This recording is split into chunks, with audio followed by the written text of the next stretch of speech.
Cancer सुनने में ही खतरनाक बीमारी लगती है, चाहे इसकी कोई भी स्टेज हो। इसका दर्द वही जानता है जो इस बीमारी से ग्रस्त होता है। इसी विषय पर आज हम बात करेंगे डॉक्टर आशुतोष गुप्ता से, जो जीएमसी में प्रोफेसर एंड हेड है ऑन्कोलॉजी डिपार्टमेंट में। सर, जेके न्यूज़ टुडे में आपका स्वागत है। आपसे जानना चाहूँगी कि कैंसर जो बहुत ही खतरनाक बीमारी मानी जाती है, जम्मू कश्मीर में इसके क्या इस टाइम पे स्टेटस है? देखिए, as a regional cancer centre Jammu GMC का हेड होने के नाते काफ़ी इन्फॉर्मेशन हमारे पास आती है और हमारे पास हॉस्पिटल बेस्ड ट्यूमर रजिस्ट्री भी है, जिसके थ्रू हम पूरा डेटा कलेक्ट करते हैं पूरी रीजन का। That will include Jammu region, Jammu के सारे districts and of course surrounding neighbouring parts, जो पार्ट्स हैं हमारे, जिसको हम ड्रेन करते हैं। तो हमने ये देखा कि रिसेंटली जो हमारे पास एवरेज हर साल अबाउट 2-2.5 हज़ार न्यू कैंसर पेशेंट हर साल ऐड होते हैं, new cancer patients. This is in addition to those who are already prevailing. Prevalence is much higher than the incidence. और दूसरी बात है कि काफ़ी पेशेंट जो हमारे हैं वो आते हैं जम्मू डिस्ट्रिक्ट से, या हमारे जो हिली डिस्ट्रिक्ट्स हैं वहाँ से काफ़ी पेशेंट आते हैं, जो बहुत मुश्किल होता है जिनको पहुँचना, उनका फाइनेंशियल कंडीशन ठीक नहीं होती। तो एक चैलेंजिंग जॉब है हमारे लिए ऐसे पेशेंट्स को लुक आफ्टर करना। सर, जम्मू कश्मीर में सबसे ज़्यादा प्रेवलेंट कैंसर कौन सा पाया गया है? नहीं, एज़ पर आवर जो ट्यूमर रजिस्ट्री डेटा है उसके हिसाब से मेल्स में नंबर 1 कैंसर फेफड़े का कैंसर, लंग कैंसर है, फिर हेड एंड नेक के कैंसर हैं, ओरल मुंह का कैंसर जो है, फूड पाइप का कैंसर है, या लिम्फोमास है, लिम्फ ग्लैंड्स का कैंसर है। ये जो 5 कॉमनेस्ट कैंसर्स मेल्स में होते हैं। लेडीज़ में हमने देखा कि ब्रेस्ट कैंसर नंबर 1 कैंसर है। This is followed by cervical cancer, फिर हेड एंड नेक कैंसर्स हैं, फूड पाइप कैंसर्स, या बाकी कैंसर्स होते हैं। जीएमसी में इस वक्त कितने कैंसर के पेशेंट्स हैं आपके पास जिनको आप ठीक कर रहे हैं, और कितनों को आप अभी तक ठीक कर चुके हैं? ये बहुत मुश्किल सवाल पूछा आपने। अनफॉर्चुनेटली जो हमारा डेटा बताता है कि अभी भी 70% पेशेंट हमारे स्टेज 3 और स्टेज 4 में लैंड अप कर रहे हैं। तो इसके लिए हमारे गवर्नमेंट ने भी काफ़ी एफर्ट्स किए हैं कि प्रिवेंशन और अर्ली डिटेक्शन पे फोकस किया जाए। तो रिसेंटली एनएचएम के साथ हमने, नेशनल हेल्थ मिशन के साथ मिलके हमने हर जगह पे, डिस्ट्रिक्ट पे, पेरिफेरी में जाके डिटेक्शन कैंप्स और अवेयरनेस कैंप्स हमने शुरू किए हैं लगाना, ताकि मरीज़ हमारे पास अर्ली स्टेज में पहुँचें। ओनली 25-30% पेशेंट ही हमारे पास स्टेज 1 स्टेज 2 में पहुँचते हैं। तो उसी हिसाब से देखा जाए तो हमारे जो क्योर रेट्स हैं 25-30% ही होते हैं। साथ में ये ऐड करना चाहूँगा कि 70% पेशेंट अगर जो एडवांस स्टेजेस में आते हैं वो दुनिया के किसी भी भाग में जाएंगे तो क्योरेबल नहीं होंगे। तो जितनी मर्जी बड़ी हम इक्विपमेंट ले आएँ, ट्रीटमेंट पॉलिसीज़ ले आएँ, जब तक अर्ली डिटेक्शन नहीं होगी, प्रिवेंशन नहीं होगी, पेशेंट्स को हम ठीक करने में कामयाब नहीं होंगे। सो गवर्नमेंट ऑफ इंडिया का भी फोकस यही है कि टबैको सेशन, तम्बाकू का रोकना, क्योंकि 50% कैंसर्स जो हैं डायरेक्टली इनडायरेक्टली टबैको से लिंक्ड हैं। और जो लाइफस्टाइल डिजीज़ है, जो कैंसर के मेन कारण है कि it is a disease of your lifestyle, how you lead your life, उस पर डिपेंड करेगा कि आपको कैंसर होना या नहीं होना है। उस पर भी काफ़ी फोकस रहता है हमारा। तो हमने मॉड्यूल्स बनाए हैं, कैप्सूल्स बनाए हैं, प्रेजेंटेशंस बनाई हैं। तो we are training the trainers, ASHA workers हैं या पेरिफेरी में जो डॉक्टर्स अपॉइंटेड हैं, हम बार बार जाके उनके बस लेक्चर्स लेते हैं, उनको प्रेजेंटेशन सिखाते हैं कि मुंह का कैंसर, ब्रेस्ट कैंसर, फेफड़े का कैंसर अर्ली डायग्नोज कैसे करना है, ताकि मरीज़ हमारे पास जल्दी आए और हम अच्छा ट्रीटमेंट देने के लायक बन जाएँ। पिछले 5 साल का अगर रिकॉर्ड देखें तो हमने 2018 में सबसे ज़्यादा कैंसर के पेशेंट्स को देखा है, और 2020 में सबसे कम 1700 कुछ थे पेशेंट। तो इसमें, इस ग्राफ में इतना चेंजेस, क्या ये भी हम कह सकते हैं कि लॉकडाउन की वजह से पेशेंट नहीं आ पाए तो ये ग्राफ थोड़ा नीचे आया 2020 में? बिल्कुल ठीक बोला आपने, क्योंकि 2020 में तो देख लीजिए पूरा इंडिया ही बंद था, मरीज़ हमारे साथ पहुंचते ही कहाँ थे बस। उसके बावजूद भी हमने देखा कि अराउंड 1700-1800 पेशेंट हमारे पास पहुँचे नए, लेकिन हमारा एवरेज जो फिगर रहता था 2200-2300 रहता है। तो डेफिनेटली अगले साल जैसे लॉकडाउन बंद होगा, कोविड की सिचुएशन इंप्रूव होगी, तो ज़्यादा से ज़्यादा पेशेंट हमारे पास पहुँचेंगे और ट्रीटमेंट करवाएंगे। डेफिनेटली लॉकडाउन और कोविड-19 had a role to play in this. जहाँ बात कर रहे हैं लॉकडाउन की, तो जो फार फ्लंग एरिया से, जैसे आपने कहा था कि फार फ्लंग एरिया से जो लोग ट्रीटमेंट के लिए आते हैं, लॉकडाउन के दौरान आपने कैसे उनको ट्रीट किया? ये तो बहुत क्योंकि सब कुछ बंद था, सब चीज़ें बंद करी, इवन हॉस्पिटल्स में पेशेंट नहीं आ पा रहे थे क्योंकि कोविड का कहर बहुत ज़्यादा था। तो उन दिनों में आपने पिछले 2 सालों में कैसे ट्रीटमेंट दी उन पेशेंट को जो फार फ्लंग एरिया से आते हैं? देखिए, I am very proud to say कि पिछले साल 1.5 साल से जब से कोविड है, हमारा जो डिपार्टमेंट, ऑन्कोलॉजी डिपार्टमेंट, एक भी दिन बंद नहीं हुआ। Daily we were providing services. और हमारी रेडिएशन, केमोथेरेपी एक दिन भी कहो बंद हुई नहीं बंद हुई। और दूसरी बात है पेशेंट पहुंचते कैसे थे। जो पेशेंट ट्रीटमेंट पे थे वो डेफिनेटली हम उनको पास इशू करते थे, इंस्ट्रक्शंस देते थे कि आपने जो लोकल जो पुलिस वाले हैं उनको अपना पास दिखाइए। हमने पास स्पेशली बनाए थे इसके लिए, और यहाँ टेलीफोनिकली भी कन्वे करते थे इन मरीज़ को आने दीजिए, क्योंकि कोविड से तो मरे ना मरे, कैंसर से मर जाएंगे ये। तो हमारी ट्रीटमेंट डेफिनेटली चलता रहा, बंद नहीं किया हमने। हाँ, पेशेंट्स नंबर कम हुए थे definitely, no doubt about that. नए पेशेंट्स कम पहुंच रहे थे, पुराने जो फॉलोअप के पेशेंट्स थे वो कम आते थे, लेकिन जो एक्टिव ट्रीटमेंट पे होते थे वो मोस्टली आ जाते थे, किसी तरह पहुंच जाते थे। तो we were giving them adequate services. अगर हम कैंसर ग्राफ को देखें तो उस हिसाब से देखा जाएगा कि मेल्स में कैंसर जो ये कैंसर केसेस हैं वो बहुत ज़्यादा है, एक्सेप्ट फीमेल में इतना कैंसर नहीं पाया जाता जितना मेल्स में। उसके पीछे क्या रीज़न है? नहीं, कम तो नहीं। अगर हमारा देखें तो it is the ratio been 55% versus 45% होगी, या 60-40 होगी पूरे वर्ल्ड में। एक तो है कि probably there are more males as compare to females, अगर हमारा इंडियन डेटा देखें तो। Number 2, probably males are more expose to smoking, females smoking कम करती हैं। और आई थिंक ये इंपॉर्टेंट रीज़न होगा कि use of tobacco probably will have a lot of role to play. और लाइफस्टाइल, जैसे मैंने बोला, मेल्स का लाइफस्टाइल प्रॉब्ली थोड़ा इरेटिक है एज़ कम्पेयर टू फीमेल्स, तो इस that could be the reason. Otherwise that, other than that, probably I think ratio में ज़्यादा डिफरेंस नहीं है, पर 10% का डिफरेंस ही है मेल वर्सेस फीमेल्स की कैंसर की इंसिडेंस के बारे में बात करें तो। जीएमसी में क्या फैसिलिटीज़ हैं कैंसर पेशेंट्स के लिए? देखिए, मैं सबसे पहले बोलूँगा कि जो हमारा आयुष्मान भारत प्रोग्राम शुरू हुआ है वो बहुत अच्छी हमारे ऑन्कोलॉजी में लागू है, और उसमें हमने देखा है कि पेशेंट्स को टोटली केमोथेरेपी ट्रीटमेंट फ्री कर दिया हमने। मोस्टली 90% जो यूजेज केमोथेरेपी ड्रग्स हैं, रेडिएशन ट्रीटमेंट है, सर्जरी है, फ्री है टोटली। हाँ, कुछ इन्वेस्टिगेशंस पे इशू आते हैं, वो भी हम कोशिश कर रहे हैं कि उनको भी हम फ्री करवाएं, क्योंकि कैंसर ट्रीटमेंट की काफ़ी इन्वेस्टिगेशन चाहिए होती हैं। पेट स्कैन चाहिए होता है, एडवांस्ड आपको इम्यूनोहिस्टोकेमिस्ट्री या कुछ टेस्ट चाहिए होते हैं जो अभी आयुष्मान भारत में कवर्ड नहीं है। तो हम ट्राई कर रहे हैं वो उसको भी इंक्लूड करें recently. I am the expert for government for oncology packages also for Ayushman Bharat. तो रिसेंटली हमने कुछ पैकेजेस प्रपोज किए हैं, तो I hope they will be included and patients will benefit for that from investigation point of view also, वो भी उनका फ्री हो जाएगा। लेकिन having said that, I will be very happy to announce here that कि स्टेट कैंसर इंस्टीट्यूट जो government of India का हमें मिला है 120 करोड़ का, that is coming up very nicely. और साल के अंदर अंदर हम कोशिश करें कि we will be able to give you one of the best facilities as far as cancer is concern in the region, definitely. जैसे आपने बात करी कि प्रधानमंत्री आयुष्मान भारत के कार्ड जो पेशेंट्स को मिले हैं उससे उनको इस ट्रीटमेंट में काफ़ी मदद मिली है, तो क्या जो आपके पास पेशेंट्स हैं, जो डेटा है हमने देखा था 1712 जो लास्ट ईयर का डेटा था, उसमें सब जितने भी पेशेंट्स थे, क्या वो आयुष्मान भारत कार्ड की फैसिलिटी सबको प्रोवाइड की गई? देखिए, रिसेंटली पहले तो जैसे कम थे, लेकिन अभी गवर्नमेंट का फोकस है कि हर एक का कार्ड बने। रोज़ आप पेपर में देखिए, मीडिया में देखिए, गवर्नमेंट कहती है गोल्डन कार्ड बनवाइए, कैंप्स लगवा रही है। तो अभी आई थिंक 56% पॉपुलेशन कवर हुई है, but government is moving very fast in this direction, क्योंकि JNK is the only state in the country जहाँ पे 100% population is covered under Ayushman Bharat. बाकी स्टेट्स में नहीं है ऐसा। This is a big facility to the residents of Jammu and Kashmir, और government is very very focused on this. हाँ, जो पेशेंट हमारे पास आता है, कार्ड होता है तो ठीक है, नहीं होता तो हम कहते हैं भाई जाओ के कार्ड बना के लो। We have facilities in GMC to make the cards. उसमें राशन कार्ड चाहिए, आपका आधार कार्ड चाहिए, तो 2 या 3 दिन में कार्ड बन जाता है।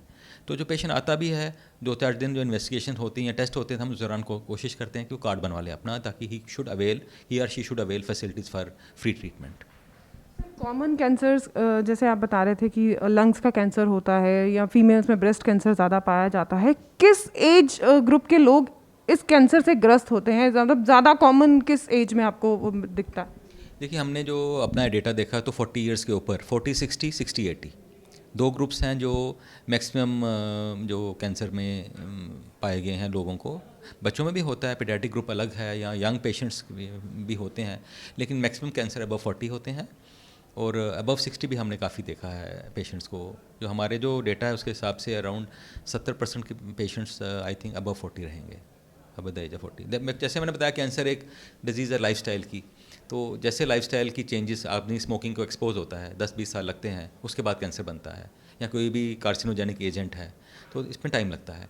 तो डेफिनेटली 40-45 के बाद ही ज़्यादा कैंसर होते हैं। लेकिन हमने यंग कैंसर पेशेंट भी बहुत देखते हैं, 35 अबव 30, लेडीज़ ब्रेस्ट कैंसर 35, 33, 34 की भी हमने देखी है। Definitely we are treating them. जब कैंसर एक ऐसी बीमारी है जिसका नाम सुनते ही थोड़ा डर सा बैठ जाता है दिमाग में, तो पेशेंट जब आपके पास आता है उसकी साइकी पर उस चीज़ का कितना असर रहता है और आपको कितना मुश्किल होता है उसको ये समझाना कि इनिशियल स्टेज है या सेकंड स्टेज है या थर्ड स्टेज है, क्योंकि मेंटली जब तक इंसान अपने आप को नहीं स्टेबल कर पाता वो मेडिसिन भी उसको तब तक नहीं स्टेबल कर पाती। तो यहाँ कितनी मुश्किल आपको देखने को नज़र आती है? ये मोस्ट चैलेंजिंग पार्ट है पेशेंट को हैंडल करना, ब्रेकिंग द न्यूज़, उसको बताना कि तेरे को तीसरी स्टेज चौथी स्टेज का कैंसर है। तो ये टफ जॉब है, but over the years experience will teach you how to handle this patients. हमारा एम रहता है कि पेशेंट को इकट्ठे एक साथ नहीं बताएं कि तेरे को कैंसर, एक फेस्ड मैनर है। पेशेंट आता है हमारे पास, हम सीधा नहीं बोल सकते तेरे को कैंसर है इस स्टेज का है, तो एक फेस्ड मैनर में हम न्यूज़ ब्रेक करते हैं। डेफिनेटली फैमिली की हेल्प लेते हैं इसमें। तो इसमें मेडिसिन कहते हैं is an art rather than science. तो ये तो जो डॉक्टर है, सिटिंग डॉक्टर, उसकी एक्सपीरियंस पे डिपेंड करेगा कि वो कैसे हैंडल करता है पेशेंट्स। बट हमारा जो डिपार्टमेंट है फोकस्ड है towards this. I want all my staff, not only doctors, my nurses, my technologist, to be very very sympathetic to the patients. तो मैं कोशिश करता हूँ मेरे डिपार्टमेंट में कोई भी मरीज ऊंचा ना बोले। हमारे इवन गार्ड्स भी हैं बाहर, जो एनओज हैं, नर्सिंग ऑर्डरलीज हैं, सबको कहीं प्यार से बात करें, क्योंकि पेशेंट आगे परेशान आते हैं। उनको डिजीज़ तो है ही है, loss of economic sources, man power, सब कुछ इफ़ेक्ट करता है। इकोनॉमिक लॉस है उनको, of course loss of life तो है ही है। तो ये सारी चीज़ें हम फोकस करके ही एक होलिस्टिक कंप्लीट अप्रोच से ही पेशेंट को ट्रीट करते हैं। सर, यूजुअली देखा गया है कि जब रेडिएशन होती है या कीमोथेरेपी होती है तो पेशेंट स्किप कर जाते हैं, तो उस दौरान आप क्या करते हैं? क्योंकि कहीं ना कहीं ये रेडिएशन और रेडिएशन थेरेपी या कीमोथेरेपी हार्ड होती है। नहीं, डेफिनेटली आपने ठीक बोला कि डिफ़ॉल्टिंग द ट्रीटमेंट, इसको हम बोलते हैं अपनी लैंग्वेज, कि पेशेंट ने ट्रीटमेंट शुरू कराया, पहले तो कहते मैंने करवाना नहीं है, करवाया तो बीच में छोड़ के चले गए। लेकिन हमने देखा है कि अगर आप प्रॉपर अप्रोच यूज़ करें, पेशेंट को एजुकेट करें, उसको इन्फॉर्म करें कि इसका ये साइड इफ़ेक्ट होने वाला है, इसका ये फ़ायदा ये होगा, ये नुकसान होगा, और अल्टीमेटली फ़ायदा होगा, तो काफ़ी बेनिफिट देखा है पेशेंट्स में। और जो स्टिकिंग टू द ट्रीटमेंट हमने देखा है कि that has increased. Specially economic aspect बड़ा इंपॉर्टेंट था, क्योंकि chemotherapy was expensive, patient had to pay for it. अब वो फ्री हुई है सारी, और इसमें सबसे बड़े इंपॉर्टेंट सपोर्टिव केयर। आपने कीमोथेरेपी रेडिएशन दे दी, पेशेंट को हैंडल नहीं किया, उसको सपोर्ट नहीं दी राइट टाइम पे, एंटीबायोटिक्स से, इन्फेक्शन से, पेन किलर से, तो you lose patients, patient default होते हैं। तो ये हमने देखा है कि पेशेंट्स से जुड़े रहना बड़ा ज़रूरी है। मोस्टली पेशेंट्स को हम अपना मोबाइल नंबर देते हैं, भाई यू कैन कॉन्टैक्ट अस, ताकि कोई इमरजेंसी पड़ेगी अगर घर जाके तो प्लीज़ कॉन्टैक्ट अस, और या नियरेस्ट डॉक्टर से कहीं हमसे बात करें। और इससे हमने देखा है कि पेशेंट की जो ट्रीटमेंट की जो कॉन्टीन्यूटी है वो इंक्रीज़ हुई है। सो डेफिनेटली ये चैलेंज टफ जॉब है टू अवॉइड डिफ़ॉल्टर्स, बट हमारे डिफ़ॉल्टर्स काफ़ी कम हैं। सर, आखिरी में आपसे यही सवाल पूछना चाहती हूँ कि इस साल जो कैंसर पेशेंट्स जिनको आपने ट्रीट किया है उनकी रिकवरी रेट क्या रहा? अगेन टफ क्वेश्चन, ये तो मिक्स्ड बैग है। कुछ पेशेंट बहुत अच्छा करते हैं, ठीक हो जाते हैं, कुछ पेशेंट ठीक नहीं होते हैं। हमारे एम्स डिफरेंट हो जाते हैं। अगर पेशेंट क्योरेबल है तो उसके डिफरेंट एम्स हैं। अगर स्टेज 3-4 में पेशेंट आता है हमारे पास, स्टेज 4 में आता है, तो मेरे को पता है पेशेंट क्योरेबल नहीं है, तो मेरा एम रहेगा उसकी क्वालिटी ऑफ लाइफ को इम्प्रूव करना। जो भी लाइफ उसने बितानी है अच्छी बिताए और प्रोलॉन्गेशन करें। तो एम्स डिफरेंट हैं। सो आई विल नॉट से कि सब पेशेंट्स को हम क्योर की तरफ ही ध्यान देते हैं।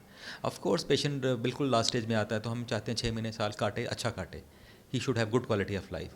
तो ये एक टफ जॉब है। So aims will change. हर पेशेंट का एम क्योर करना नहीं होगा हमारा। अगर किसी पेशेंट को बहुत दर्द है, बहुत तेज़ दर्द है, बहुत अनकंफर्टेबल है, उसको हम कंफर्टेबल कर देते हैं, वो भी हमारी सक्सेस है। सो इस चीज़ को ध्यान के रख के हमें ट्रीटमेंट की पॉलिसीज़ जो है हम डिफ़ाइन करते हैं या फॉर्मुलेट करते हैं। सर, जेके न्यूज़ टुडे से बात करने के लिए धन्यवाद। तो ये थे डॉक्टर आशुतोष गुप्ता, जो प्रोफेसर एंड हेड है ऑन्कोलॉजी डिपार्टमेंट में। तो आइए जानते हैं पेशेंट से कि कैंसर, जब उनको पता चला कि कैंसर जैसी बीमारी से वो ग्रस्त हैं, तो जब उन्होंने ट्रीटमेंट कराया तो कितना उनको बेनिफिट हुआ, कितना आगे उनकी स्थिति में सुधार आया है।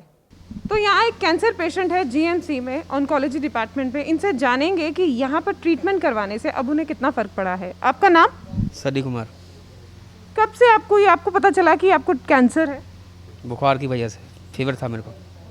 तो अब कब से आप यहाँ पर ट्रीटमेंट करवा रहे हैं? मेरे को यहाँ पे ढाई महीने हो गए। तो अच्छा ट्रीटमेंट हो रहा है मेरा। कुछ आयुष वालों ने बहुत हमारी हेल्प की है, बट के सर ने भी बहुत मेरी हेल्प की है, आशुतोष सर ने। तो यहाँ की नर्सें भी अच्छी हैं जो हर टाइम हमें इंजेक्शन टाइम पे इंजेक्शन मिलते हैं, टाइम पे इंजेक्शन भी लगाते हैं, हमारा छोटी बात में ध्यान भी रखती है।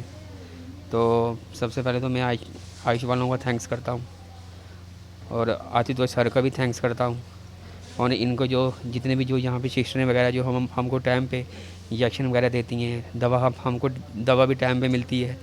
तो बट मेरा ट्रीटमेंट भी अच्छा हो रहा है, जिसके कारण मेरा जो ब्लड था वो अच्छी तरीके से बढ़ रहा है, रिपोर्टें मेरी साफ़ आ रही हैं, खाना भी अच्छा खाता हूँ, चलता भी हूँ। तो बिकॉज अभी फ़िलहाल मैं ठीक हूँ। पहले जब आपको पता चला आपको कैंसर है, कैसे आपको ये डिटेक्ट आपने किया कि आपको कैंसर है? फ़िलहाल तो पहले मुझे पता नहीं चला। जब मेरा बोन मैरो हुआ उसमें मुझे रिपोर्ट में पता चला कि जब जैसे सर को बताया, हमने सर को जैसे रिपोर्ट बताई तो सर ने देखा तो उसने बोला इतना नहीं है, नॉर्मल है कि बट के थोड़ी सी जड़ से निकली है, इनका इलाज हो सकता है। तो अभी तो फ़िलहाल ठीक हूँ। सर ने मेरा इलाज अच्छे तरीके से किया, ट्रीटमेंट मेरा अच्छा हो रहा है, बट मैं किसी बात की मुझे कमी नहीं देते हैं, टाइम पे दवा भी मिलती है। तो और कार्ड नहीं होता हमारे पास, आयुष कार्ड, तो फ़िलहाल तो हम तो गरीब है, दिहाड़ीदार आदमी हैं हम सर्विसमैन वाले तो नहीं हैं हम। आयुष वालों ने हमारी बहुत हेल्प की, और सर ने भी आयुष्मान भारत कार्ड बना है आपका, इससे आपको कितनी मदद मिली? बहुत मदद मिली मुझे, बहुत हेल्प भी हमारी। तो बट के यहाँ पे किसी बात की कमी नहीं रही, और कार्ड नहीं होता तो कहाँ होता हमारा ट्रीटमेंट। टाइम पे इंजेक्शन भी लगते हैं, दवा भी हमें टाइम पे मिलती है, सिस्टरें हमारी बहुत हेल्प करती हैं, तो सर भी बहुत हेल्प करते हैं हमारी। बस इतना ही है। कौन से कैंसर डिजीज़ से आप ग्रस्त हैं? ब्लड कैंसर था। अभी उस टाइम मेरे जो सेल में प्रॉब्लम थी, बट मेरा जो ब्लड आगे ग्रोथ नहीं कर रहा था। अभी तो सेल की प्रॉब्लम वो भी ठीक है, सेल भी ठीक है, ग्रोथ भी हो रही है, ब्लड आगे बढ़ता भी जा रहा है। तो अभी तो फ़िलहाल ठीक हूँ मैं, किसी बात की अभी फ़िलहाल प्रॉब्लम नहीं है मुझे। यहाँ पर एक और कैंसर पेशेंट्स हैं, इनसे जानते हैं। नमस्कार आंटी, आपका नाम? सत्या देवी। तो आपको कब पता चला इस कैंसर के बारे में, और आपको कौन सा कैंसर है? कि इस गल्ला में मालूम है भाई, पीड़ होती है मेरे ढिड, दर्द। हाँ तो अब इलाज में यहाँ पर कोई फ़र्क पड़ा इलाज से? हाँ, करा दे, इलाज करा दे। हाँ, वो जो पीएम अंशुमन कार्ड है उससे आपको कुछ मदद मिली? मिली हो नहीं है, जागत गए खाल फैल ले गया। हाँ मिली।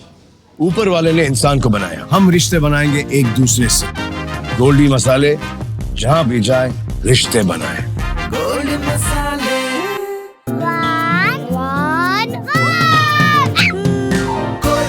बोल में तो था, कहाँ गया? इतना टेस्टी लगा गोल्डी 1-1 नूडल्स, इतना टेस्टी कि 1 मिनट में पूरा बोल सफाचट। जब पेशेंट को ये पता चलता है कि वो कैंसर जैसे बीमारी से ग्रस्त है, तो कहीं ना कहीं उसकी ज़िंदगी सकते में आ जाती है। सही इलाज से हम कैंसर जैसी बीमारी से लड़ सकते हैं।